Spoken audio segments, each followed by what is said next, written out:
A warm welcome to all. So today we are going to learn about protein transport into Golgi bodies from endoplasmic reticulum. So last video में हमने पढ़ा था कि जो endoplasmic reticulum में जब protein properly fold हो जाती है वो वेसिकल बना के गोल्गी बॉडीज की तरफ ट्रांसपोर्ट हो जाती है। अब यहाँ पे हम देख सकते हैं कि जो कार्गो प्रोटीन जो कि फॉर्म हुई है एंडोप्लाज्मिक रेटिकुलम में, जो कि प्रॉपरली क्या फोल्ड हो चुकी है, उसके पास क्या होगा, एक एग्जिट सिग्नल सीक्वेंस होगा जो कि हेल्प करेगा उसके एग्जिट होने में। कहाँ से? एंडोप्लाज्मिक रेटिकुलम के ल्यूमेन से। तो जो एंडोप्लाज्मिक रेटिकुलम का जो मेम्ब्रेन होगी उसमें होगा कार्गो रिसेप्टर, और जो कार्गो रिसेप्टर है वो उस पर्टिकुलर सीक्वेंस को क्या करेगा, रिकॉग्नाइज करेगा। और उसके बाद क्या होगा, वेसल की फॉर्मेशन होगी with the help of protein जिसका नाम है SAR प्रोटीन। जो SAR प्रोटीन है ये बाइंड हो सकती है GTP के साथ भी और GDP के साथ भी। अगर ये GDP के साथ अटैच होगी तो इनएक्टिव फॉर्म में होती है। और SAR1 प्रोटीन की एक स्पेशलिटी भी है कि इसके पास GTPase एक्टिविटी होती है, यानी कि जल्दी जल्दी GTP को ब्रेक कर देती है, किसमें? GDP में। सो जो वेसिकल फॉर्मेशन होती है ये बहुत ही फास्ट होनी चाहिए बिकॉज इसके पास GTPase एक्टिविटी है और ये GTP को चेंज कर देगी GDP में। और हमें पता है कि जो GDP अटैच होगी SAR प्रोटीन के साथ तो वो किस फॉर्म में होगी? इनएक्टिव फॉर्म में। तो इनएक्टिव फॉर्म में होगी तो वेसिकल की फॉर्मेशन तो होगी नहीं, इसीलिए जो GTPase एक्टिविटी है उससे फास्ट होनी चाहिए किसकी फॉर्मेशन? वेसिकल की फॉर्मेशन। लेकिन जो SAR1 प्रोटीन है उसको एक्टिव रखने के लिए एक फैक्टर भी होता है जिसका नाम है SARGEF, यानी कि ग्विनाइन न्यूक्लियोटाइड एक्सचेंज फैक्टर। इसके पास एक फंक्शन होता है कि ये क्या करता है, रिमूव कर देता है GTP को और ऐड कर देता है किसको? GTP को, जिसके कारण कि SAR1 क्या हो जाएगा? एक्टिवेट हो जाएगा।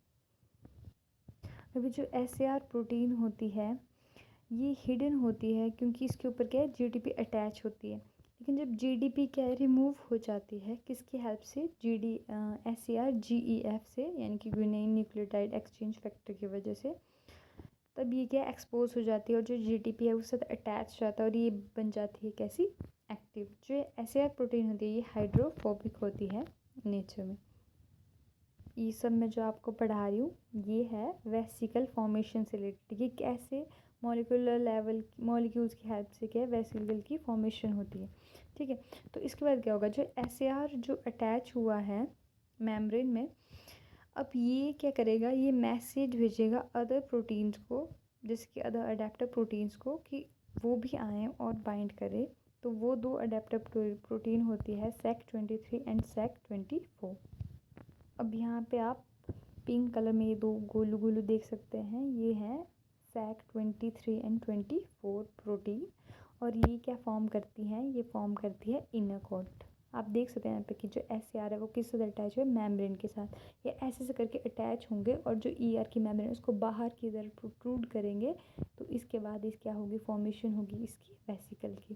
ठीक है, तो फिर उसके बाद क्या होगा, उसके बाद और दो प्रोटीन जो कि हैं SEC13 एंड SEC31, ये भी आएंगी और अटैच करेगी और बाहर की तरफ को एक आउटर मेम्ब्रेन टाइप बना देंगी जिसको हम कहते हैं आउटर कोट। अब जब ये अटैच हो जाएंगी और बाइंड हो जाएंगी तो जो वेसिकल है वो पिंच ऑफ हो जाएगा और बाद में जो ये वेसिकल फॉर्म हो चुका है इसके साथ RAB प्रोटीन भी अटैच होगी और थ्रेड लाइक स्ट्रक्चर और प्रोटीन भी अटैच होगी, इसको हम कहते हैं वी स्नेयर। और वी से इस यहाँ पे मतलब है वेसिकल का स्नेयर। ठीक है, तो अब नेक्स्ट में होगा कि जो मैंने यहाँ पे कहा RAB प्रोटीन भी अटैच होगी इस वेसिकल के साथ, तो ये है क्या?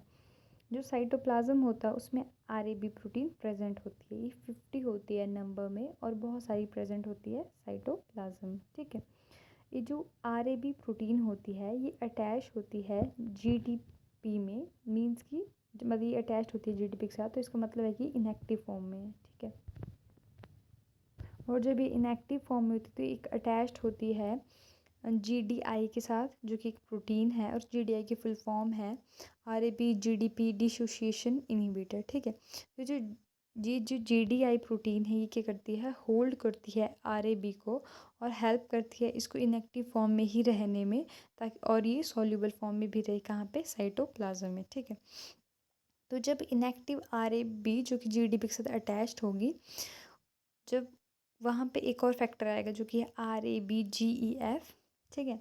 वो जो फैक्टर आएगा तो वो इसका काम ही क्या है, इसका फंक्शन है GDP को बाइंड करना और GDP को रिमूव करना। तो ये GDP को रिमूव कर देगा और GTP को क्या कर देगा, बाइंड कर देगा, जिसके कारण जो ये RAB प्रोटीन है वो क्या हो जाएगी, एक्टिवेट हो जाएगी। अब जो मैंने कहा जिससे ये एक्टिवेट हो जाएगी, जो RABGTP पहले तो इनएक्टिवेटेड फॉर्म में थी तो ये अटैच नहीं हो सकती किसके साथ, वेसिकल के साथ, ठीक है, बिकॉज ये सॉल्युबल फॉर्म में थी साइटोप्लाज्म में। लेकिन अब जब ये एक्टिवेट हो चुकी है तो ये वेसिकल के साथ अटैच जाएगी, जो कि मैंने यहाँ पे शो किया हुआ है इस ब्राउन कलर में, ठीक है।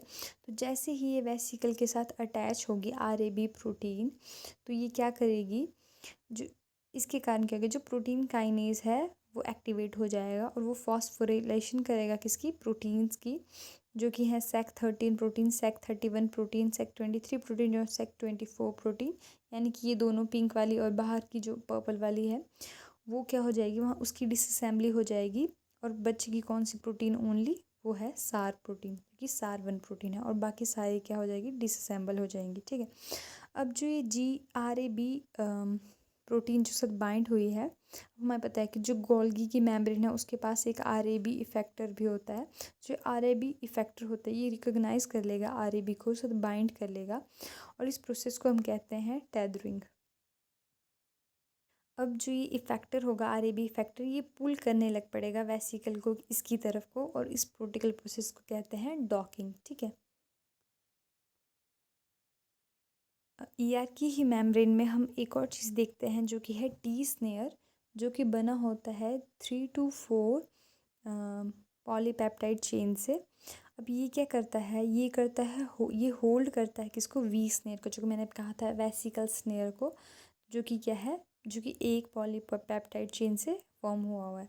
अब ये दोनों क्या, जो ये टी स्नेयर है ये क्या करता है, वी स्नेयर को होल्ड कर लेता है और पुल करने लगता है वेसिकल को गोल्गी बॉडीज़ की तरफ, और फाइनली जो वेसिकल होता है वो फ्यूज़ हो जाता है किसकी, गोल्गी की मेम्ब्रेन के साथ, ठीक है।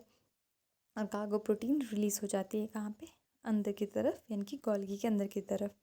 और फिर क्या होता है, फिर जो वी स्नेयर और टी स्नेयर है वो सेपरेट हो जाते हैं किसकी हेल्प से, एक प्रोटीन की हेल्प से जिसका नाम है NSF प्रोटीन। ये एक हेक्सामेरिक प्रोटीन है और ये यूटिलाइज करती है ATP और सेपरेट करवा देती है वी स्नेयर और टी स्नेयर को, ठीक है। अब जो RABTGP है, ये अगर हम बात करें कि कैसे ये लोग बाइंड हुए थे, यानी कि कैसे बाइंड हुआ था ये वी स्नेयर और टी स्नेयर, तो इसके लिए भी एनर्जी चाहिए होती है, और वो एनर्जी किससे मिलती है, RAB से, जो GTP बाइंड हुआ है उससे वो एनर्जी यूज़ होती है। और जो RAB है वो एक इनऑर्गेनिक फॉस्फेट रिलीज़ करता है, जिसके कारण वो बन जाता है RABGTP। वो इनएक्टिवेट फॉर्म में फॉर्म हो जाता है और वो फिर उसको होल्ड कर लेता है कौन, GDI, और दोबारा से वो साइटोप्लाज्म की तरफ चला जाता है, और जो वेसिकल की जो अंदर प्रोटीन थी वो चली जाती है राइबोसोम, सॉरी, गोल्गी बॉडीज़ के अंदर, ठीक है। अब जो वेसिकल्स होती हैं जो कि रिस्पॉन्सिबल होती हैं transporting protein from the endoplasmic reticulum to Golgi, उनका नाम जो है वो है COP2 वेसिकल्स, ठीक है। और जो वेसिकल गोल्गी में फॉर्म होती है उसका नेम है COP1 वेसिकल, ठीक है। जो अब जो वेसिकल्स क्या हैं, जिन्होंने गोल्गी बॉडी की तरफ से, उनके पास क्या है, पर्टिकुलर सीक्वेंस है, और वो सीक्वेंस है KKXX, और वो सीक्वेंस कहाँ पे होगा, C टर्मिनल की तरफ होगा। और जो KKXX है इसका मतलब है के होता है लाइसिन, ठीक है, और के 2 बार है तो डाइलाइसिन, और XX मीन्स कोई भी अमाइनो एसिड हो सकता है। तो ये जो सीक्वेंस था KKXX, यानी कि डाइलाइसिन होगा फर्स्ट पे, यानी कि 2 बार लाइसिन होगा और बाद में कोई भी अमाइनो एसिड हो सकता है। ये सीक्वेंस गोल्गी रिकग्नाइज कर देगी और इसको अपने अंदर आने देगी, उस पर्टिकुलर वेसिकल की जो प्रोटीन है उसको खुद के अंदर आने देगी, ठीक है। तो लेकिन अगर अब गोल्गी में से कोई प्रोटीन है जो हमने ट्रांसपोर्ट करनी है ER में, तो उसमें होगा KDEL सीक्वेंस, ठीक है। जो KDEL सीक्वेंस का मतलब है K for lysine, K is for lysine, D is for aspartate, E is for glutamate and L is for leucine, ठीक है। तो ये KDEL सीक्वेंस हमें वहाँ पे शो होगा। तो जो और ये इस टाइप की जो वेसिकल उनको क्या कहते हैं, COP1 वेसिकल, जो कि गोल्गी से जाते हैं कहाँ पे, ईयर की तरफ, ठीक है। और फिर जो ये वेसिकल है वो ट्रांसपोर्ट हो जाएगी ईयर की तरफ, और ईयर में जो रिसेप्टर होंगे वो इसको रिकग्नाइज कर लेंगे और फिर प्रोटीन चले जाएगी ईयर के ल्यूमन के अंदर। So that's all about this topic. Thank you for watching this video.